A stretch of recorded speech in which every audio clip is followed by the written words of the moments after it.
everyone. Welcome to MoxiePad, a cerebral hobby podcast that demonstrates force of character, determination, and nerve. In other words, Moxie.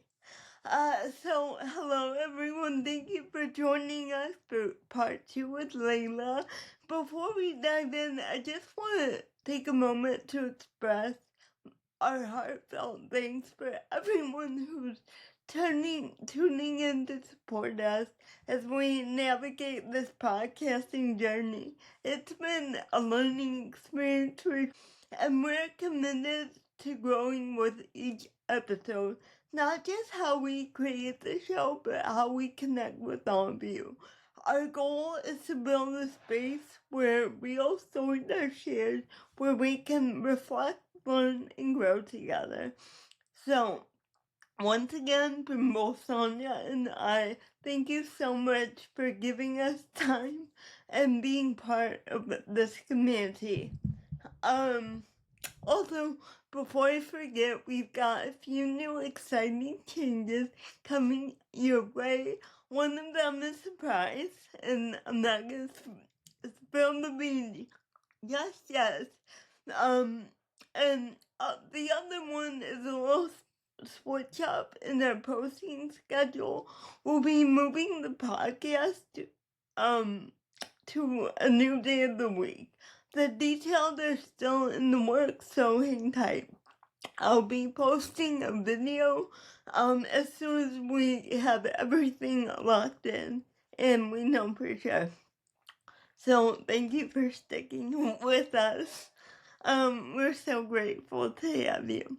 Okay, alright, before we dive back in, Layla, let's get to know you a little better, okay?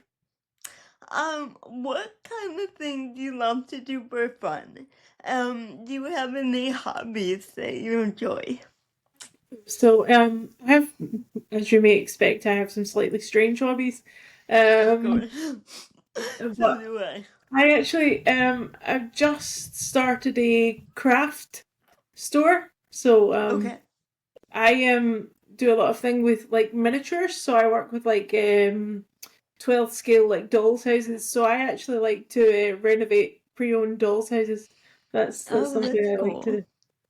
do. Do you get them at like a thrift store or that type of store? You can do, so you can. Most of the stuff I'll get from like eBay and things like that. Oh, cool. Okay. So I've just Um, finished a medieval tower, as you I've do. seen it on Instagram. I Yeah. loved it. It was so cool. I loved it. So yeah. Not that nerdy is a bad thing. I'm not saying that because I'm the queen of the nerds, okay? But I do typically have some very nerdy type hobbies, so I get it. It's using both sides of my brain. I think that's Yes. that's why. But yeah. And I seen you had like a type of shield you made, like for Yeah. cosplay.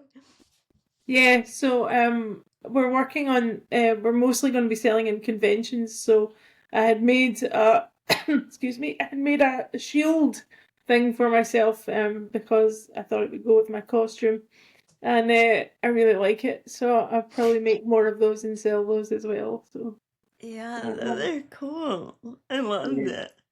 But we could be And here for another hour talking about that. So yeah, let's okay, I gotcha.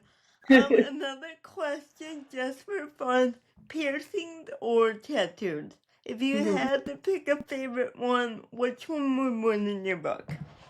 uh, so I have a few tattoos. Okay. um, which I've hidden today. But I've got like a half sleeve of Boudica on my right arm. It's probably What's my favorite. Boudica? I think you told me, but I forgot. So she was a kind of Celtic warrior who opposed Oh. the um, Roman Empire when it tried to come to Britain. Oh, Um, so she's the real gal. yep, Very cool. exactly. Um, Oh, so yeah, that's probably my favorite. I like my nose piercing as well though. So it's a You big know, one. I've had so many piercings and I take them all out. I don't know why. And I regret it so bad every time. Like, why the hell did I just do that? No, I like them, but yeah, I've got a So, few. when it Uh, comes down to it, which one? If you had to pick one. if I had to pick one, it would be that tattoo. I think. Yeah. Okay, tattooed over piercings.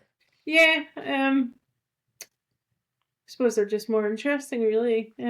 I think they are. I think I agree with you. But my brother has some very nice piercings, so I don't know. I know, he has a lot, doesn't he? Not a It's lot, heading maybe. that way. Yeah. Yeah. Okay, It's, well, back to the interview. We were talking about like your writing and the impact it has on your community. Um, and your work clearly resonates with people. Have you had any memorable feedback from your readers or stories that really stuck with you while writing your So column? that's a really good question for today because Okay. for my most recent article I've just published was an interview with the lady that manages the local hospice, Okay. and she's got an MBE, and she's just a lovely, lovely, lovely lady, and she's one of the most inspiring people I've ever met, but she's kind of equal parts inspiring and slightly terrifying in the best way. Yeah. And I think I told her that to her face, actually. But so when I published the article, I was quite nervous that she would like it. Fortunately, Mm-hmm. she sent me an email to my editor, who then passed it on to me, that said she thought the article was beautiful and she was very impressed with it. So that made me a bit teary. I'm going to be honest. Oh, But yeah. it's just sometimes you get people come up to you and say, "Oh, I read that and I really resonated with this part of it," and that is kind of what makes my job the best. Hey, balls! Yes. Is that your Sorry, my pup? dog's just decided now is the time to make a noise. That's okay. I'm sure you'll hear my dog at some point. Um, so what was her name again? My dog or the person that gave me the The feedback? person. The Um, interviewee. sorry. Sister Rita is her name. So And is she's obviously from Scotland. Is she near you? Do you know like where and the hospice is literally 2 streets away from where I live, oh fortunately. So wow. yeah, That's gotta be some hard work also to work yeah. in hospice and I just think be people, and this is in the interview, so I will send you the interview so you can have a read. But I would um, love to. the lovely thing about the hospice is its focus is not on end of life care. Its focus is on quality of life Okay. and giving people the benefit of the most time they have, really. Oh, Which I hadn't thought about before I did the interview particularly, but that's their focus, and it's such a lovely kind of it's a lovely place, and it's very clear that they care for everybody, that they really care for people who are there, so it's really positive as yeah. well. I would imagine like they have to be so careful who they hire also. They have to pick people that are just they're attuned to that kind of thing. And that's yeah, I I have imagine. I have a feeling, as Sister Rita herself had said in the interview, her standards are very, very high, so she is Yeah. responsible for a lot of the interviews, so I think she knows exactly what she's looking for in staff, and she won't settle for anything less than that. I did say to her, um, she's kind of aspirational for me because there's a kind of a aura about her.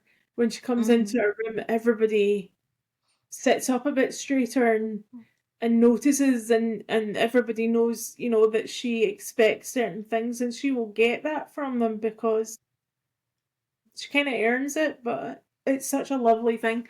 So I did say to her at some point, I'd love to get to a point where I enter a room and instead of wrecking the joint like I normally do, like people come in and look at me the same way would be quite nice. I love that because I was thinking the same thing. I wish I had that kind of thorny. Instead, I'm all timid and like, oh, no one noticed me. Oh, I can't be timid. I just kind of go in and absolutely just demolish anywhere I go into. But Like King Kong, they're taking down yeah, all the buildings. it's like, oh, sorry, you have to move everything. Yep. Yes. Um, So, since this is a CP podcast, I am curious, what was her initial reaction to you having an obvious disability? Because it seems like a person like that has probably seen everything and she would recognize you for who you were as a professional. Is that a good assumption or was it different? it's interesting because throughout the interview, I could see her looking at me quite carefully, and Okay. so I had basically I just said to her, I was like, look, two options. I said I can tell you exactly what I want for the interview, and we can try and do that. Or if you're, I was like, my focus for this interview is to kind of humanize you as much as possible. I said because a lot of people know who you are by title, because she's Right. actually got an MBE, so she's really, really well known. And I Okay. said, a lot of people know you by name and by title. I Right. said, but nobody really knows you, and I would love to give you more to connect with people by kind of humanizing you a little bit. So instead of having a really structured, like you guys do here, which is great by the way, the way you structure your interviews and your questions and how you kind of prepare your speakers before you come on. I said that's an option for the interview if you want. I do have questions here. I said, but I would much rather just have a conversation with you and try and kind of keep it casual and Yeah. comfortable so that people get a side of you that they probably wouldn't get normally. And Okay. thankfully she was okay with that. So um, we actually had quite a lot in common, which I wasn't expecting. I think because she is a nun, so I wasn't particularly expecting to have too much in Right. common with a Yeah. nun because I didn't have much experience with them, and secondly, it's just not something I would think. So yeah, we had quite a lot in common in terms of like what we think care should be, and things like that. So that was interesting. And then towards the end of the interview, I could see her looking at me again, and she said, "Do you mind if I ask you a question?" Mm-hmm. And I said, "Well, it seems only polite that you're able to ask me a question, being as I've just asked you a bunch of Right. them." So yeah, um, I was like, no problem. And she just said, she just wanted to know what my disability was, but she was kind of trying to be so polite and so nice about it that she was kind of dancing about the subject a Right. little bit. And I just said to her, I was like, I take it you're wanting to ask me about my disability, but you don't want to do it in a way that will upset me. I said, Right. you're not going to upset me. So I kind of explained what CP is and how that affects me, and she was nodding along very politely. And then she Mm-hmm. said to me, she was like, "And do you live by yourself?" And I was like, "Yes, I do actually." I said Yeah. it is quite unusual, but I do. And she said, "Oh, that's very good." I was like, "Yes." So I don't think she'd kind of met anybody like me before, but she Okay. kind of knew that she had the sense to know that, so she was just like, okay. Yeah, that is so interesting to me because you would think working in healthcare, I know she's still in hospice, but she had a long career. You think she might have met someone with CP, but maybe they had a different type of CP too. That's always interesting to me to see how professionals react to CP at times. It surprises me actually that so many healthcare people who work in healthcare don't have experience with CP and don't Yeah, really know what to do with it. right. It does feel like sometimes when you're trying to get access to services in healthcare, you have to know the answers Yeah, for medical professionals more than you should, I feel. yeah. It's like sometimes when you go into like the GP's office and they're surprised, that you're a wheelchair user and you're like, surely, like that says it in block capitals at the top of my Yeah. medical notes. Like, and if it I'm doesn't, sure it flashes on yeah, the computer screen. Wheelchair, wheelchair. it's like it should Yeah, say that because it's not a surprise particularly. It shouldn't be a surprise.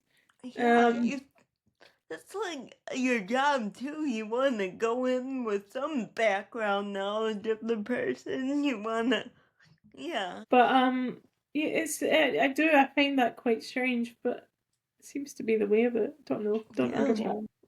I don't know either. Another question about your column. Do you consider your column a form of activism, or do you see it as more of a um, personal column, or both maybe? It's kind of leaning towards both. I think I would need to. I think initially when I wrote it was mostly for me by me, if that makes sense. But I think as I go further along, I can kind of see because I think because I've had the feedback from people saying they do take things from it that I'm like, okay, well, I need to think a wee bit more about what I'm saying and how I'm saying it. But I wouldn't say I actively go and I try and change people's minds. I just kind of tell my truth and know that it'll kind of do that a little bit anyway, if that makes Yeah. sense.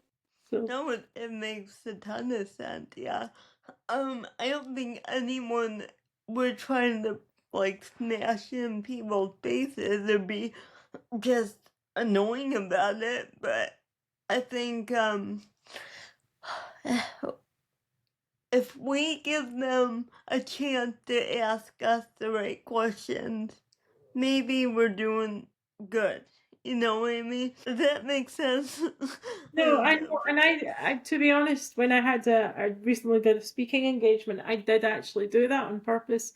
I had a segment of my speech which I will call "Ask a Disabled Person a Potentially Embarrassing Question." Right. And it said, if there's a question that's floating about in the back of your brain somewhere that you've always wanted to ask someone, but you've been a bit afraid to ask, and I said, Yeah. This now's your is your time. get out free jail card right now. Here you go. It's like now is your time because I have the time and the capacity, and I would rather you ask me at this point than ask somebody else Right. at some other Yes. point. Yes. So I expected to get silly questions when I gave them that opportunity, and I got some very lovely and very sensible questions, which I wasn't actually particularly prepared for. But Yeah. that'll teach me. So it's interesting. It's because I just don't think about it, but then sometimes when you're even when you're just outside the house, somebody will come up and ask Right. you something, and you're like, oh, right, okay. I Like know. I don't quite You're know. you're kind of fixed in your own world, and most of the time, everyone else is too. So I mean, no, do we get a ton of questions that are quite personal and geared toward our disability? No, but once in a while, there will be someone that really notices something, and just out of the blue, they'll like start up a conversation with you or I ask always, you to be something. honest, I always prefer that because the Yeah. other thing you're kind of, I'm assuming, is that people are just assuming things about me. Yeah. Because it has to work like that, right? If they're not Mhm. asking me a question, they must just be assuming. Yeah. And 9 times out of 10 they'll get that assumption wrong because they're just not able to get it right. Like they can't, Yeah. they're just not going to know. So I do, as much as sometimes it's about like, oh, I wish I didn't have to do that. Right. I will always take the time if I have the time to answer someone's question in a kind of honest way that but Yeah. I will specifically say this only applies to me. Yeah. So don't take it as everyone's gospel, really. Yeah. Some people are quite personal, and I get that. I feel like at this stage of my life, though, I can't afford to be. I need to, like, tell it how it is. I need to get on with my life, and I can't be scared to answer these questions. Personally, again, that's my own I think if you're going viewpoint. to be in a situation, as we both are, where we're asking questions of other people, Yeah, it would be then unfair for us to turn around and say, "But you can't ask me a question." right. So Totally. Yeah, So it is. It completely. kind of. It's an accountability and a responsibility that has to be mutual. I think to really function. Yeah, totally. Well, we're gonna switch from your writing to another aspect, but before that, I want to ask you if you have any advice for someone who wants to get into the writing field, or just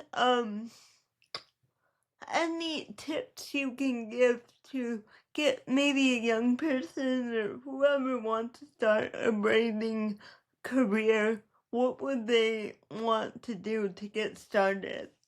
Sure. So I got this advice when I started, and I found it annoying when somebody said it to me. But I'm going to tell it to you because I actually understand it a bit better. Okay. If you want to write, the answer to that is always just write. Okay.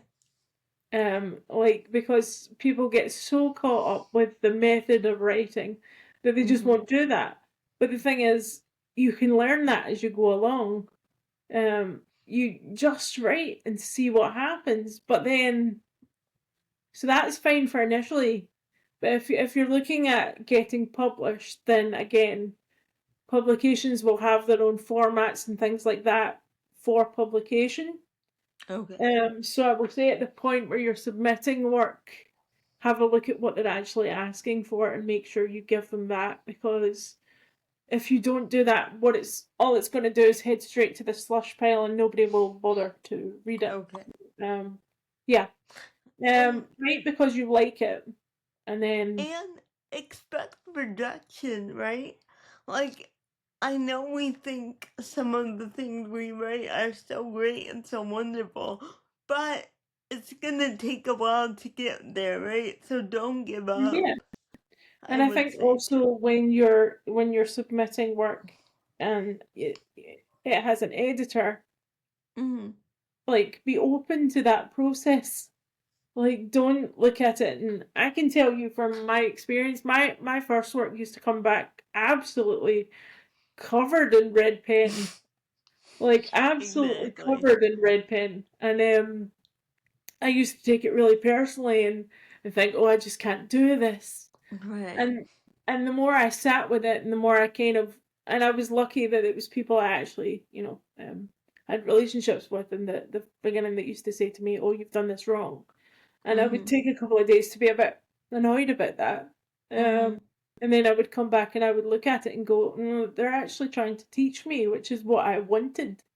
So as much as it's difficult, you have to sometimes look at it and go, well, if I learn this lesson, the next time I do it, I don't make that mistake. So that's a bit of red pen, isn't Exactly. it? The red So pen is a blessing. It teaches you sometimes, what not to do, you know? No, I agree. That goes for a lot of things in life, but yeah, you gotta learn what works before you can get better. Totally. yep, I think that's Yeah. it. Well, you've shared so much already, from your journey as a writer to your reflection on disability and identity, but I want to shift to a new chapter you're stepping into, which is life coaching.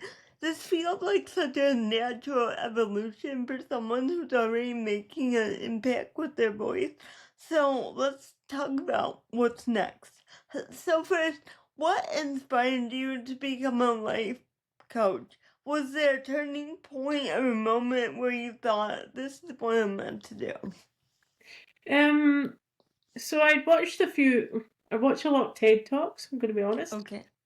And I thought, oh, that looks cool. I'd like to be able to do that, but I didn't really know what it was called. And then I went through quite a bit of counselling for myself, and that was good because I learned to talk about a lot of things I didn't talk about previously, and so I kind of learned that being uncomfortable in that way of sharing and being open with people wasn't as scary as I thought it was, and actually got me a lot closer to where I wanted to be. So, in between the two things, which is talking about disability in a more kind of open-minded and honest way, and also just talking about my own life and some of the things I probably wouldn't have spoken about, I found very quickly that it was propelling me forward a lot faster and a lot more consistently than I would have experienced previously. So I had kind of learned that it was okay to be uncomfortable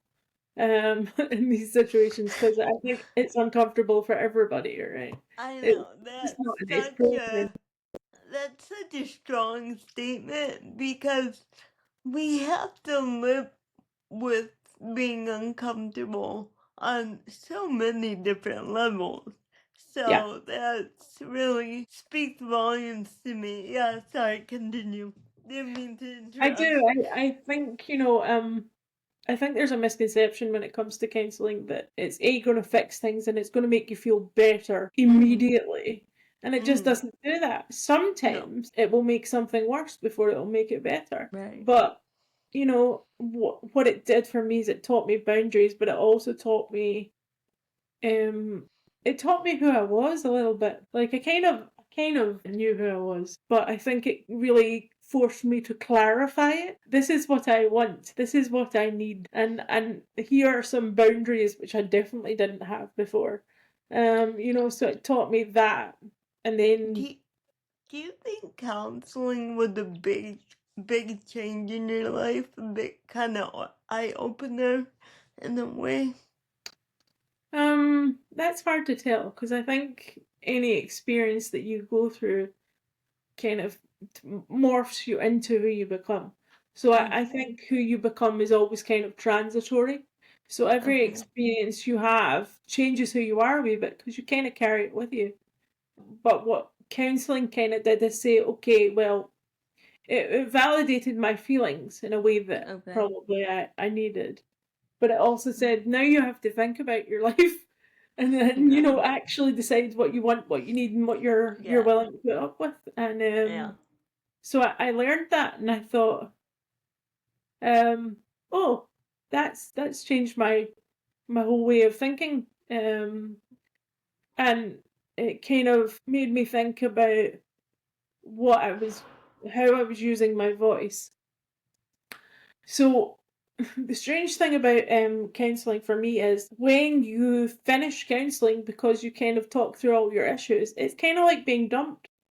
It's kind of like being dumped because your therapist will be like, okay, cool, you're doing really well, so you don't need me anymore, so I'm just going to leave. And you're like, yeah, like, excuse Shoot. me. Like, Yes.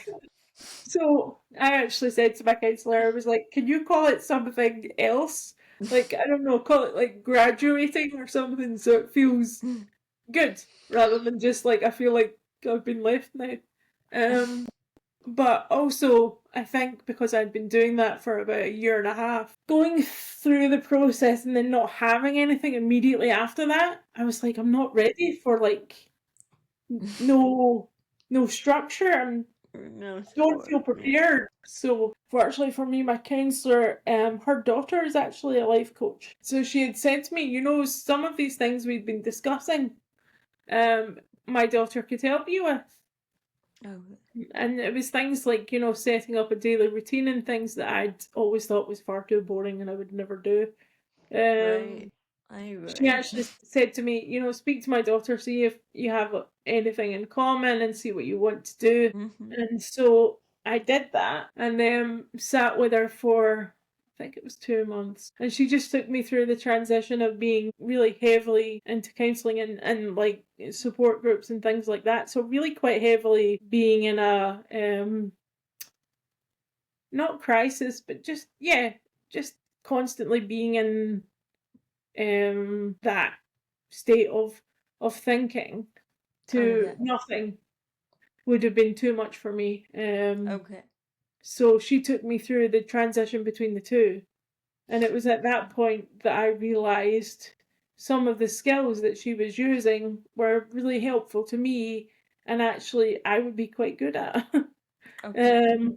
Because I have so I've been through counselling, but I've also studied a bit of counselling, and I'll be honest and say I've studied enough counselling that I feel underqualified to really do that. And I also realised very quickly that it wasn't what I wanted because I thought if I live in this, if I'm helping people with their issues daily, I'm not actually sitting in a very positive mind frame. Like I find it affected me quite a bit. Oh Whereas yeah. life coaching is all about finding a path forward and Right. helping other people find a path forward, which I am currently trying to do myself. So, it's just one of those things. It's like, well, I can take all my skills that I already have and then take them on the journey I'm already on and help people at the same time. So it's kind of a no-brainer. So, That kind of leads me into my next question. Also,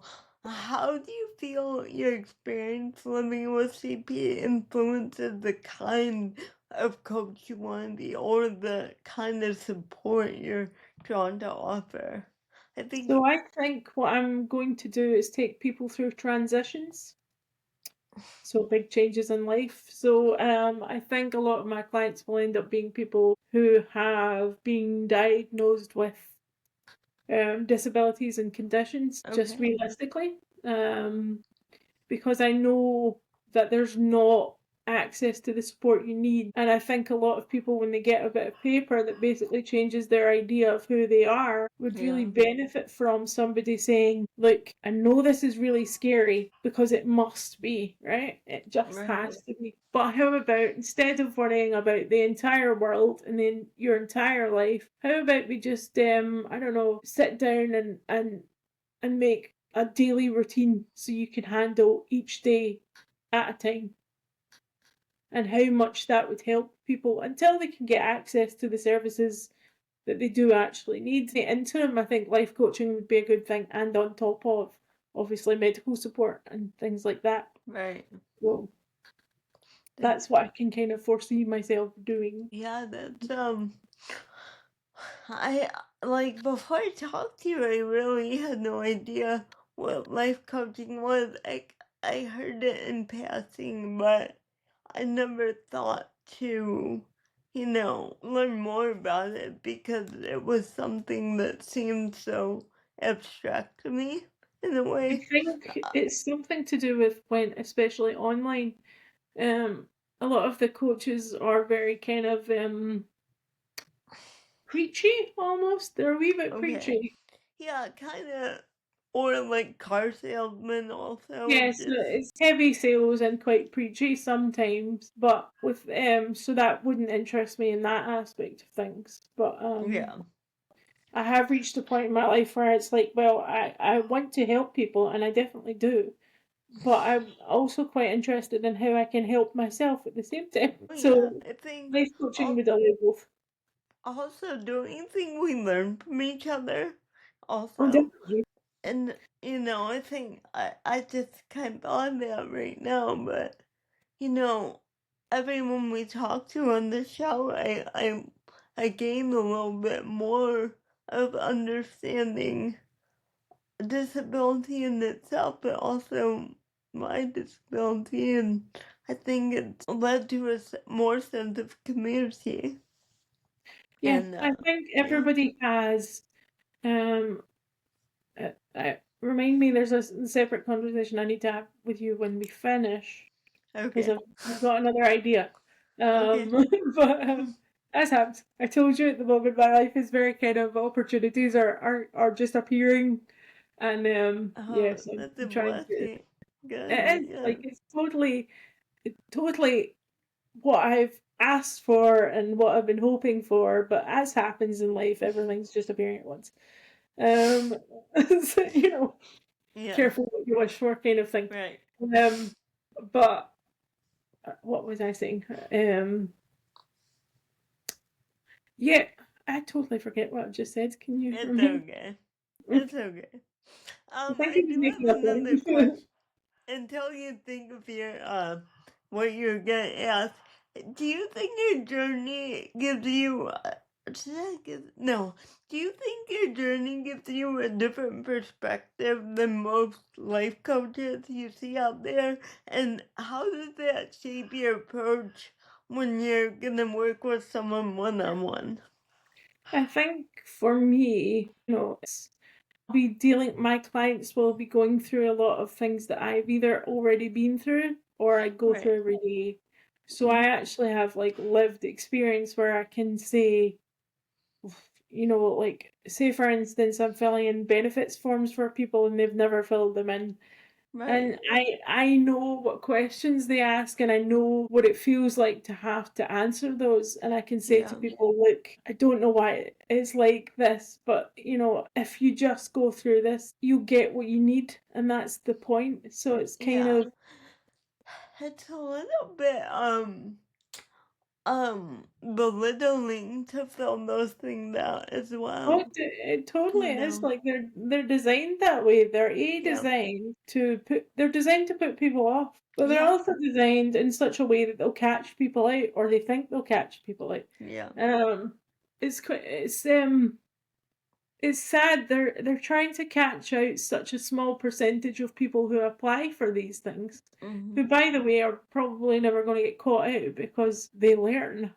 you Right. know, as soon as a change happens, these people that are going to, for example, commit fraud, Right. they're going to be in the loop well before anybody else. But anybody else that's going through actual struggles Yeah. won't know anything about that. And it's trying to fill out a form like that asks you questions, especially if you've been newly diagnosed with something. Right. Imagine how scary that is Yeah. when they're asking you to think about a future you didn't want for yourself, Right. you haven't planned Yes. for, and you don't know what it looks like.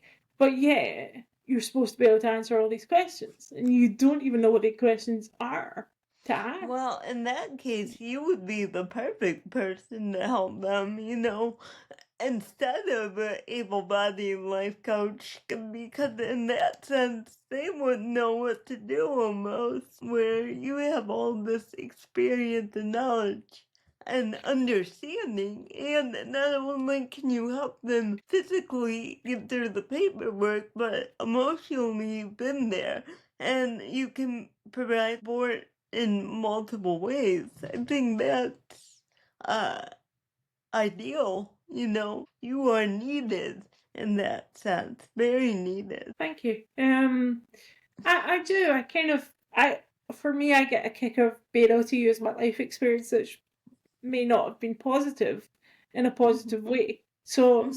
I think you'll agree with what I'm about to say, which is CP doesn't really give you a lot of opportunities to win, Right. right? Right, Like yeah. if it gives you something, it'll take something away, Yeah. um, or it's just very difficult. Or So the I think winds are, we have our own wind, of course, but compared to an able-bodied person, they do not seem like wind at all. They seem like everyday, ordinary, mundane nothingness. But to us, it's an accomplishment. So yeah. yeah, but I think again that perspective and our kind of struggle through life gives us the such a resilience that I think is very useful for life coaches, because A, it teaches us to think outside the box, right? And We B, have to, right? it's a case of we just go, okay, well, I realize this is really difficult, but you still need to put in the work. And if Yeah. you put in the work, you will get what you want. It might not look how you thought it would, but I kind of have a lot of faith in the universe that you get what you need. You don't always get what you want, but you will get what you need. I agree. I used to be a bit pessimistic when I was younger probably because things weren't coming to me like I thought they would. But as I look and reflect back, it's just like it takes a lot of time to get where you need to be. It's not instant. And in this world I grew up, everything's instant, It's becoming a type of world where, it's self deprecating. You just want all the time. You need distraction all the time. Want what you want when you want it. And when you're young, that seems great. Yes, that's how I want it. I want everything when I need it, how I need it, but that's not life. That's not real. I think people also have this misconception when it comes to life that somehow in life they're going to get this like badge or reward that says, "Hey, you went through all this stuff. Here's a badge." Yeah, no. Like, but the reward from life is the journey. So it's like you've got to take these little wins. And when I say little wins, I literally mean like sometimes it's as simple as, hey, today it took me 5 minutes to put on a sock instead of 25. You know what I mean? Amen. Yes, I completely agree. I love how we can have these deep philosophical talks. Everyone else is like tuned out right now, but me and you, we're gonna keep. That's all right. But yeah, That's just being honest. That's what it's about, right? It's all yeah, it about is. like trying to achieve stuff and Yeah, also trying to save wee bits of energy and effort where you can, so you can yeah. apply that to something you actually want to do. And This is kind of off topic, but I tend to just go in hard as soon as I wake up. Like, I don't conserve my energy. I just go, go, go until I flop. And that's kind of worked for me, but as I get older, I'm starting to get tired sooner than I used to. How about you? Do you take steps to conserve your energy, or are you like a energizer bunny? You just keep going till you stop. right. So my brain is a bit energizer bunny. Like Okay. it's constantly doing something. Usually a lot Mhm. of things it shouldn't be doing. Mhm. But my body is starting to get to the point where it's saying, "Oof, I know you Please want to stop. do this, but like, can we work out a time? You know what I mean?" But that's what I mean about having to look at a routine. I thought Right. routine would be really boring, but actually what it does is, and when I say I have a routine, I don't have like set times for things. I will literally have morning, lunchtime, afternoon, and evening, and then I'll Mhm. fill that in. And at Okay. lunchtime, usually I've got something that says remember to eat and drink because I am totally bad at both of those. Yes. And so it's like looking at what you do during the day, but I think one of the lessons I had to learn was it's okay to rest and it's actually okay to say no. So Yeah. sometimes I would love to do 10 things a day, you know what I mean? Yeah. But it's just not possible sometimes. Sometimes I ask too much of myself. Sometimes I'm in too much pain. Sometimes my body's misbehaving and I have to kind of rejig my day a bit. And that used to Yeah. really affect me. I used to think, oh, you're just being lazy. You should do more.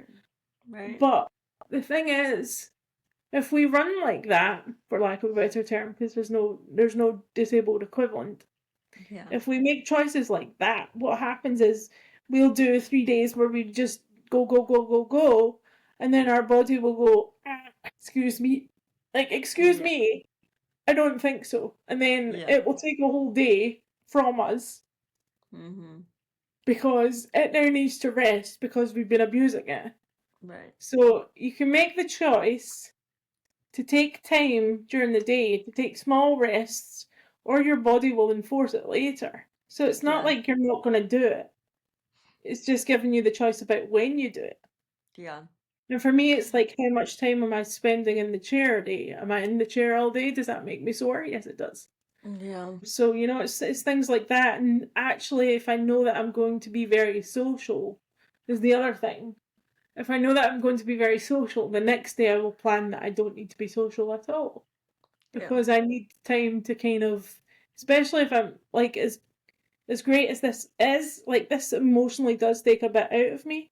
Right. So for the next day I kind of need to process things Mm-hmm. a little bit, and I also need to not hear the sound of my own voice. Oh my God. Um, Amen. so, I we already know this about me. I'm not gonna get into it, but yes. I see. This is we already talked about this off air. Lima is. I'm gonna be her guinea pig for life coach. I'm. I'm her first client. I'm a okay, well, guinea. are you the first paying client? Sure, I'll pay you. Of course. Okay. It's only fair. Yes. Um.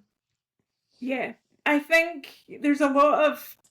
What I'm also learning is there's a lot of, and life coaching is a lot about self care.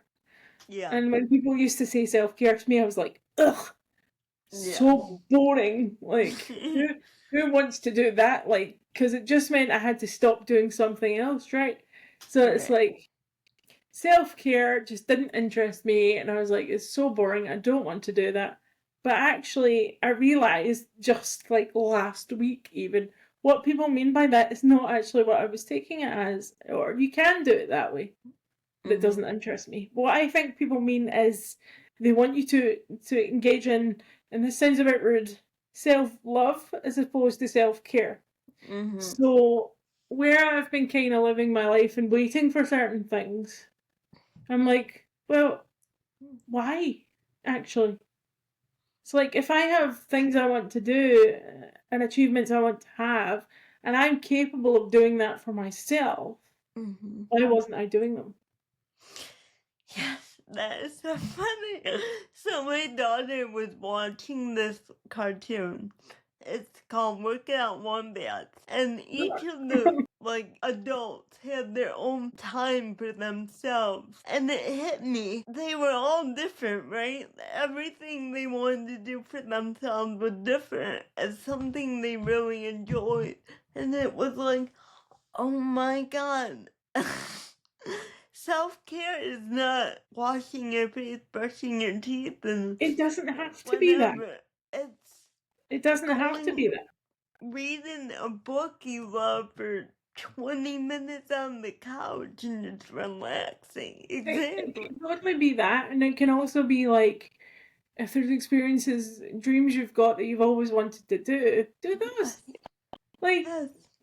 like obviously there's like financial constraints and all that. I'm just saying Mm-hmm. if it's possible to do that for yourself, why aren't we doing it? Exactly. I agree, and I didn't even think about that until you just said it. But yeah, don't hold back on something you've been really wanting to do, just because this life is short, right? And it's not full of opportunities. Sometimes it is, but sometimes you gotta go out there and make your own opportunities and make your own fun. As cliche as that is, but it's true. And I think for me, I'd been living my life, especially my early life. When I think about back to how much time I probably wasted being afraid of things that I shouldn't have been afraid of, Mhm. or just essentially doing as I thought somebody wanted. If I could take that time Mhm. back now, Mhm. like it would be a scary amount of my life, and I just think I don't I want to live know. like that anymore. Ugh, I You're know. not And guaranteed. Like we weren't guaranteed any time on this earth when we were right. born. So Mhm. I really think it's quite cheeky of me to waste any time because it wasn't a guarantee I was going to get any of it. Right? So, and I love that word tiki. Ah, it's mhm. my favorite. It sounds exactly what it is. That's why it's nice. It's so Um, nice. I have one last question for you before we head out. It's kind of a deep question, so yeah, I'm propose. yeah. I'm curious, how do you define personal growth or success for yourself, but also maybe the people you're working with while you're life coaching? That's gonna have to be two ways, I think. Okay. So there's gonna have to be, I call them SMART goals. That's the like social care term for it. So there's like short term goals, Okay. small goals that you can kind of do in a day or in a week. That's an Okay. achievement. So you need to Okay. acknowledge those two. See if you make a change that you weren't already doing, like I don't know. For me it was exercise, so I've started exercising and Oh, good. more because it was just necessary for a whole host of reasons. Like it was necessary. I Um, think everybody needs to exercise. No matter mhm. what their situation, you can always do some type of physical, exercise. So doing it every day is a win, Mm-hmm. but the changes that I will see from doing that long term is a Mm-hmm. bigger win. But Right. it's not so that progress is happening all the time, and I think this is what people get wrong. And I think people are so focused on the idea of destination, where they want to be, that they forget to look at the small things. And that's definitely something I've learned because some people have pointed it out to me is, I'm one of these people that needs to be told how far I've come quite often because I will just kind of gloss over. I'm like, Yeah. I'm not concentrating on the journey. I'm more on the destination where I should be focused on the journey because I Mm-hmm. actually think it would make me more content to realize that when I don't think I'm progressing, I actually am. So any day that I'm doing something for the betterment of myself or somebody else, Mm-hmm. that's progressing. Like every day I'm alive and progressing one Yeah. way or the other. So I think, yeah, my perspective on that has changed. I have some goals that I want to do long term that I'll be excited to see come to fruition. But if I don't get like these wee steps right, if I Mm-hmm. don't get every day right, I'm not going to get there. Like, Yeah. you need to break it down more. Um, Yes. and that stops me from panicking because I'm a big panicker as well. Ha- So can I yeah, ask you maybe one more? Sorry. Um, since your brain's always on and you're always thinking, debating, going through your head, do you have a hard time sleeping? Like when you go down, lay down, did your brain just go la, la, la, la, like that? no, right. Yes, it can. Okay, But I've kind of discovered what I need to do to make it stop doing that. And that's great. sometimes this sounds a bit bonkers because it kind of is. I Mm. will have audible conversations with myself. If I feel like I need a telling off, which more often Yes, than not I do, yes. like it feels like it needs to be a dialogue between. I will sometimes have a dialogue between my brain and my body, Mm-hmm. and I will just audibly have those because it's like I can like work out both sides of the argument that Mm-hmm. way. So if my brain is being too busy, then I will talk it out with myself. I will be like, okay, so you're feeling this way, Mm-hmm. and you're feeling this way because, and then I talk it out, and it's like, oh, it's gone away. So I'm like giving myself therapy at the moment, I guess, but Well, that's if it works for you, good. If it helps you sleep. it's Cause part of like reprogramming my brain away from yes, negative behavior. But strictly speaking, I don't ever have a problem sleeping because I think okay. my brain is so busy and my body is tired that when I'm sleeping, I kind of Yes. just half die. They So cancel each other out and you're gone. Yeah. I mean, You're I've started snoring. telling myself at night time, like my brain will do that thing last thing at night where it's like, okay, well, let's think about all the things we want to do tomorrow. So Yeah. I will actually audibly say to myself, no, these are things that can wait until tomorrow. Right. You don't sleep, like, you genuinely have to speak to yourself like you're a child. Yes, Like, so do I. I'm speak like, to your own inner okay, child and go, yes. no. No, yes. No, for me, it's like, oh my gosh, I have to do this tomorrow. I need to do this, and I need to do this by this. And I'm like, Sarah, it's tomorrow. What are you gonna do? Start tonight? Like, go to sleep, get refreshed, and go in when you wake up. And sometimes it's just, I get stuck in this cycle. Like, it's never ending. Like, geez, what do I gotta do? Because it It kind of also, seems like you do what I do, which is put too yeah, much pressure on yourself. And so you're per- telling yourself you need to do 20 million things when actually you maybe only need to realistically do 4. right. Yeah, see, this is why I need life coaching from you. That is why it's good, and it can be as simple as somebody sitting down and going, "Why do you need to do all that?" like like actually, like when you sit down and you think about it, unless you have a deadline or you're Yes, doing something for your little girl and she obviously needs breakfast, lunch, dinner, right. that's 3 things you need to do that day, right? Yes, So you do have things you need to do, and you should always prioritize them first. yes. But in that list of things to do, you will have things you could do Mhm. and things that can wait. And I'm a big over planner. Like, I totally plan way too many things. And I bog myself down. So, yeah, it's always been a terrible trait of mine that I want to I get don't know if everything done it's a in a. thing with people with disabilities. I think because we have a lot of people telling us how they think we should do things, Yes. and the struggle to achieve is quite is difficult. So maybe we Yes. put more pressure on ourselves to do things because And we yeah, almost have to play with people. you just want to prove everyone wrong at the end of the day. You just want to Mm. prove everyone wrong. Like, Here's the interesting thing, though. See, when you've done all that stuff, when you've done everything, Mhm. do you feel better?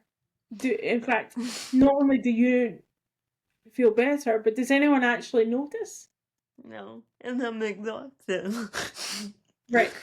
So that kind of makes me think it's like, well, was it necessary then? Yeah, I know. Right. This is why I need you, Layla. I'm telling you.